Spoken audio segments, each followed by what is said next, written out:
बनाने की नॉलेज देने वाला अलग आत्मा। शिव बाबा हमको पावन भी बनाते हैं।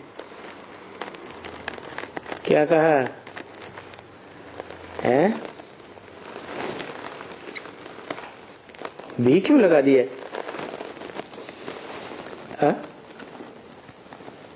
शिव बाबा हमको पावन भी बनाते हैं। भी मन पावन के अलावा और क्या बनाते हैं?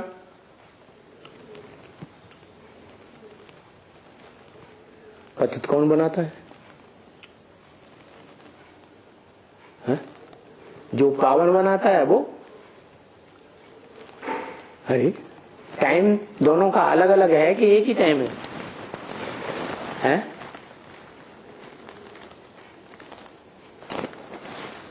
शूटिंग पीरियड में ही पतित भी बनते हैं, शूटिंग पीरियड में भी पावन भी बनते हैं। तो बनाने वाला पतित या पावन एक या दो रूप, समय समय की बात है। अधूरा है तो नीम हकी में खतरे जान। क्या झूला छाप डॉक्टर है तो एक दो को मारेगा कि नहीं मारेगा? मार देगा। तो खुद पतित है और फिर क्या बनाएगा? पतित बनाएगा कि पावन बनाएगा? बोलो। है बनने वालों के ऊपर भी है। वो उसमें शिव को देखते हैं तो पावन बनेंगे, और बाई चांस शिव को देखना भूल गए तो पतित बनेंगे, गए काम से। तो शिव बाबा हमको पावन भी बनाते हैं। माना जिसे हम साकार निराकार के मेल को शिव बाबा कहते हैं, वो पतित भी बनाते हैं और पावन भी बनाते हैं। द्वापर युग के आदि से पतित बनाना किसने शुरू किया? पहले मुसलमान लोग क्या कहते हैं? कौन सी कहानी सुनाते हैं? आदम और हव्वा की। तो ऐसे नहीं कि धर्म पिताएं आकर के पहले पतित बनाते हैं। वही आत्मा जो सत्युग के आदि में 500-700 करोड़ को पावन बनाने के निमित्त बनती है, वही आत्मा द्वैतवादी द्वापर युग के आदि में फिर क्या करती है? लक्ष्मी के अलावा किसी दूसरी आत्मा के साथ संग करती है तो क्या करती है? पतित बनना की शुरुआत हो जाती है। तो शिव बाबा हमको पावन भी बनाते हैं और शिव बाबा हमको क्या बनाते हैं? पतित भी बनाते हैं। शिव बाबा अकेले बनाते हैं कि बनने वालों का भी कुछ हिसाब किताब है? बनने वालों के ऊपर भी है। तो पतित पावन भी उनको कहा जाता है। किनको? मेरे को नहीं कहा जाता। क्या कि मैं पतित भी बनाता हूँ पावन भी बनाता हूँ? नहीं, मैं तो बनाने वाला नहीं हूँ। मैं बनाता करता हूँ, मैं करता हूँ क्या करता हूँ? मैं तो अकर्ता हूँ। मैं कुछ नहीं करता, मैं सिर्फ ज्ञान सुनाता हूँ। बाकी सब करना धरना तुम बच्चों का काम है। तो तुम बच्चों में जो अव्वल नंबर है, हीरो पार्टधारी, जिसके लिए बोला कि सृष्टि पर सदा कायम कोई चीज है नहीं, सदा कायम एक शिव बाबा ही है। शिव बाबा कैसे? सदा कायम इस सृष्टि में जो शिव बाबा है वो 84 जन्मों में उसमें शिव रहता है। तो शिव बाबा क्यों कहा? क्योंकि शिव की जो शक्ति है 100% योग की पावर वो ही धारण कर लेता है, जो सृष्टि के आदि से लेकर के अंतिम जन्म तक चलती है, संगम युग को छोड़कर। क्या उनको कहा जाता है पतित पावन। वो खुद 100% पतित भी बनता है, उस खुद 100% पावन भी बनता है। पावन बनता है तो सबको पावन बनाता है, और पतित बनता है तो सबको पतित। नहीं तो हिस्ट्री में कोई ऐसा हुआ कभी? कोई राजा ऐसा हुआ, कोई व्यक्ति ऐसा हुआ जिसने 16,000 के संग का रंग देकर के पतित बनाया हो? हुआ? कोई नहीं हुआ। तो वो एक ही है हीरो पार्टधारी, और रचयिता भी वही है। रचयिता साकार होता है या निराकार होता है? साकार ही होता है।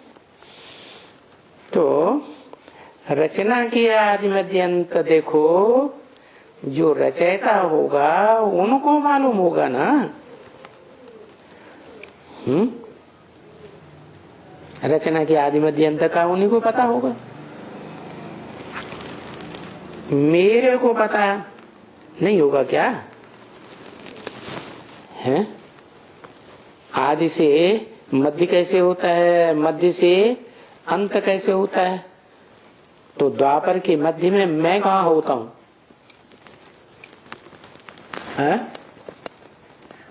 मैं जड़त्व में स्टेज में होता हूं या चैतन्य आत्मा के रूप में होता हूं?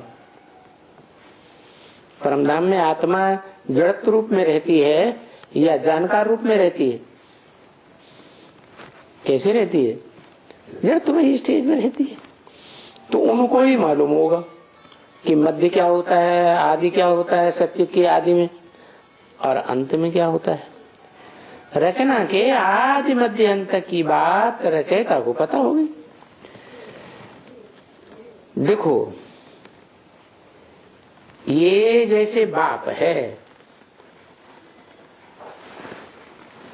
कौन? ये ब्रह्मा जैसे बाप है। जैसे माने क्यों? जैसे क्यों कहती है? हकीकत में क्यों नहीं है? अरे हकीकत में तो ये ब्रह्मा है ना, बड़ी अम्मा है, बाप थोड़ा ही है। इसका नाम ही काम के आधार पर क्या रख दिया? ब्रह्मा। और ये बच्चे हैं, तो उसके आदि मध्य अंत को बाप तो जानते हैं ना, कि इसने जन्म बच्चे ने कैसे लिया, इनकी पालना कैसे हुई, और ये मरे कैसे।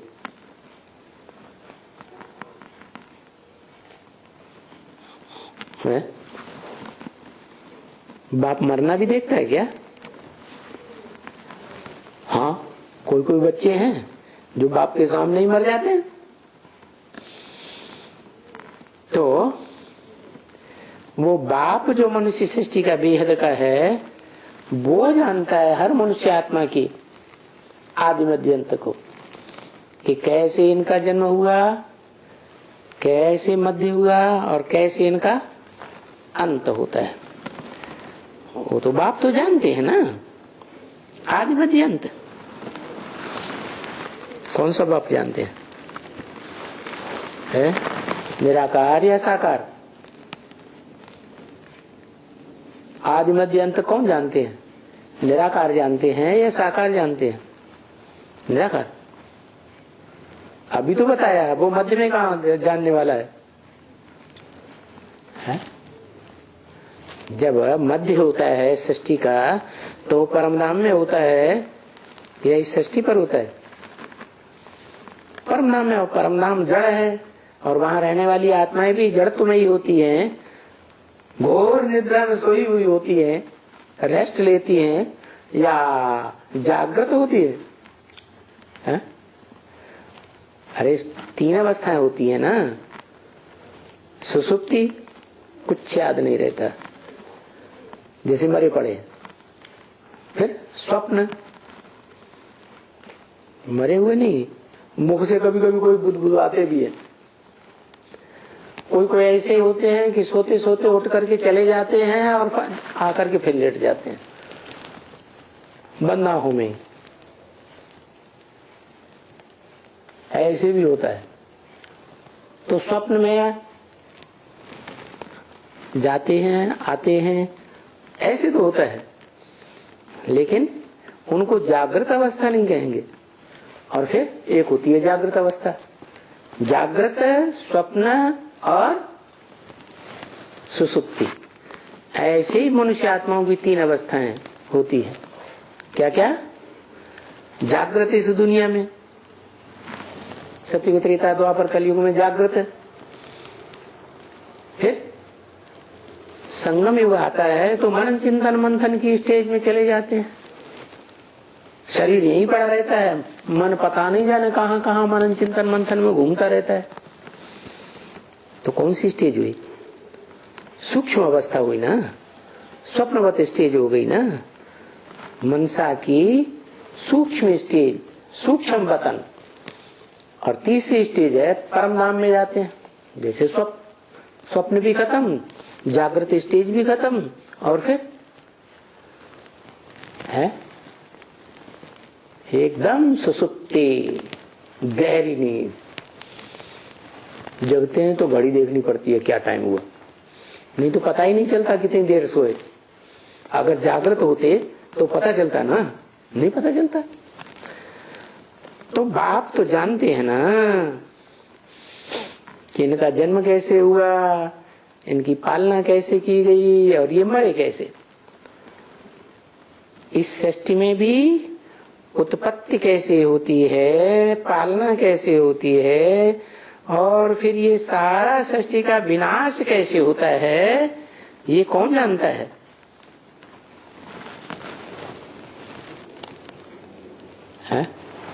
वो जानता है आत्माओं का बाप, जो परम ब्रह्म ब्रह्मलोक का वासी है, परम धाम का वासी है, या वो जिसमें प्रवेश करता है, वो उस मनुष्य सृष्टि के आदि मध्य अंत को जानता है।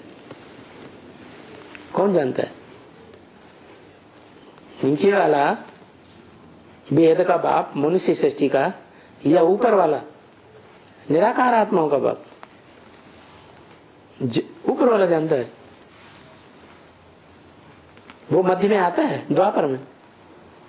वो तो न मध्य में आता है, न सतयुग के आदि में आता है। कृष्ण का जन्म कैसे होता है वो देखता है? वहां परमधाम में बैठ के देखता है? नहीं। वहां तो सभी आत्माएं जड़वत स्टेज में। तो बोला तो ये तो उनको मालूम ही है ना। किनको? उनको, मेरे को नहीं। उनको मालूम है, इनको नहीं, इनके फॉलोअर्स को भी नहीं मालूम है।